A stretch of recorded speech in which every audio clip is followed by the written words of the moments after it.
नमस्कार, आप देख रहे हैं दिल्ली ग्लो न्यूज। आपके साथ मैं हूं कल्याणी। शुरुआत करते हैं आज की खास खबरों से। मैंने सबसे पूछा था किसानों से, और कोई भी किसान इस बात के लिए नहीं मिला मेरे को जिसने कहा मेरे को एमएसपी मिली है बिहार में। किसी 300 कटौती है, किसी 400 कटौती है, समय पे उठान नहीं है और मतलब खरीद प्रॉपर नहीं है और एमएसपी नहीं मिल रही किसान को। लेकिन सरकार मजबूरी में वो सस्ता बेच के जा रहा है। लेकिन सरकार तो एमएसपी की दावा कर रही है ना। भाई तो हमारे प्रत्यक्ष को प्रमाणित जरूरत नहीं, चल किससे पूरी मंडी खड़ी है ना जी। बताओ भाई, कोई एमएसपी मिली किसी को? कुछ नहीं मिल रहा है। 300 रुपए का प्रत्यक्ष को प्रमाणित जरूरत और जा रही है 300-400 रुपए। ये किसका है? ये अपनी है, हाँ किसान की है। के भाव क्या है? ये अभी ले नहीं रहे, पास नहीं करेंगे, पास नहीं करेंगे। 14-15 मास्टर में भी नहीं ले रहे।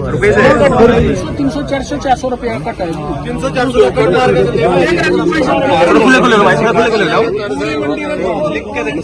सामने क्या लगने भाई? सूखी जीरी भी नहीं खरीदी साहब। प्रॉपर खरीद नहीं है, किसान मजबूर किया जाता है।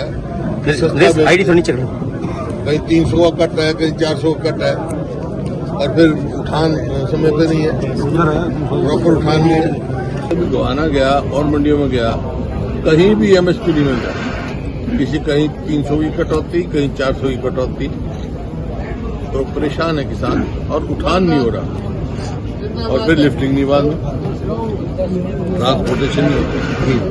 तो जो ये सरकार दावा कर रही है हम 24 फसलों का एमएसपी दे रहे हैं, 24 फसल तो हरियाणा में होती नहीं।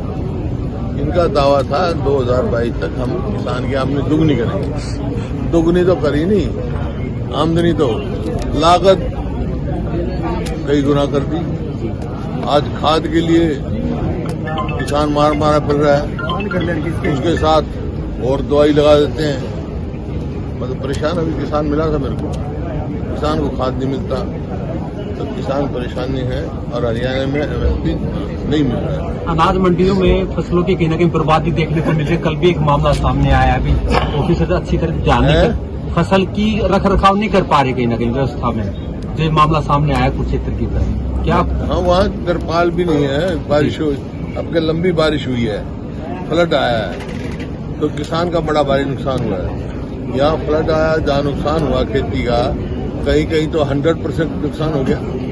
कई जगह तो मतलब अगली फसल भी नहीं बो पाएगा किसान। लेकिन सरकार कोई मुआवजा नहीं दे रही, ना काफी मुआवजा दे रही है, ना के बराबर दे रही है। कहीं 100% नुकसान है, उसमें ज्यादा से ज्यादा 15,000 की बात कह रही है। 50-60 हजार का तो ठेका ही है, और वो अगली फसल से भी वंचित हो गया बेचारा किसान को बड़ा भारी परेशानी है। खाद नहीं मिल रहा, बाग लगे होगी, फसल बुझाई शुरू होने वाली है, उनके पास खाद नहीं है। खादों के लिए लंबी लाइन लगी हुई है, और मतलब जो मिलता नहीं, और उसके साथ भी दवाई लगा देते हैं जो वो लेगा, तो एक किस्म से ब्लैकमेलिंग हो रही है।